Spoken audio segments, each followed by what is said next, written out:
What's up, everyone? This is Fortier. Just got back from a trip to Japan and had a bunch of really interesting conversations while I was over there. So wanted to make a quick video to get you guys' opinion on this before I head out to go teach this class.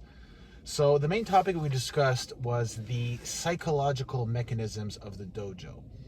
Now, a dojo essentially functions as a threshold or as a site of transformation slash ritual container, but the emphasis is as you enter that dojo and as you do the first rei or bow, you enter an altered state of consciousness. As you line up to do seiza, sit down to do mokuso, you enter another alternate state of consciousness. As you put the bogu on, you stand up, you do your sankyo, you enter another state of consciousness.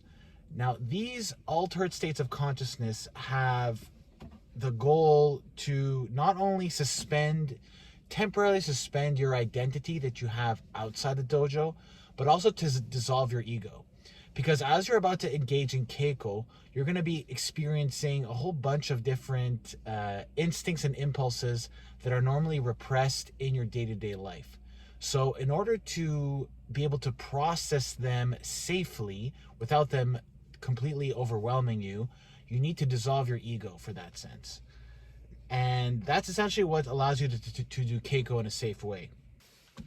So the problem is, if you don't consciously process the unconscious feelings of entering these altered states of consciousness, that's when you become susceptible to fall under spiritual addiction.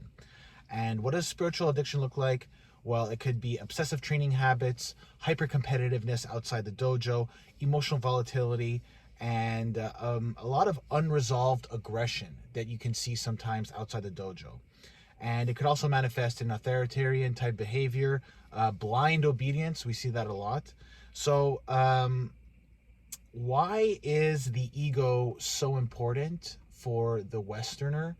It's because Western psyche places much more importance on the ego than Eastern psyche. So when you look at how societies are different in terms of East and West, Western society is much more individualistic, so the self takes much more importance, versus Eastern societies, so in the East, Asian countries, etc., they emphasize a more relational type of harmonious kind of community.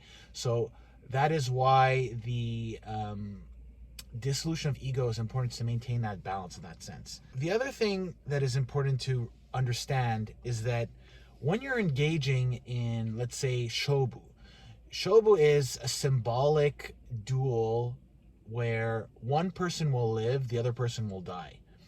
And it initiates a kind of death, rebirth cycle that further dissolves your ego boundary. And this makes you even more susceptible to fall under spiritual dependency if you're not aware of what is actually happening during this exchange.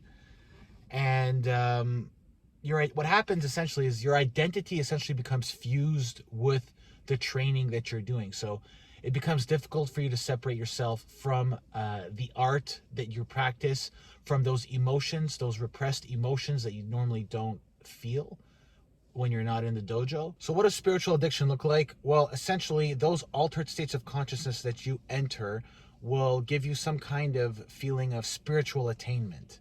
And on top of that, your desire to want to train until exhaustion will give you some kind of psychological clarity, when it's really just different psychological processes that are happening in your brain.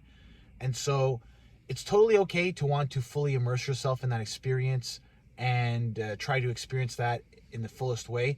However, you have to be able to differentiate what's actually happening in your brain and what is actually being experienced in terms of the ritual and the training. So if you have an experience like that, let us know in the comments. Leave a comment below. If you know someone who'd like to see this video, share it with them. Hit the like button for the algorithms. Have an awesome day. I'll see you in the next video. Peace out.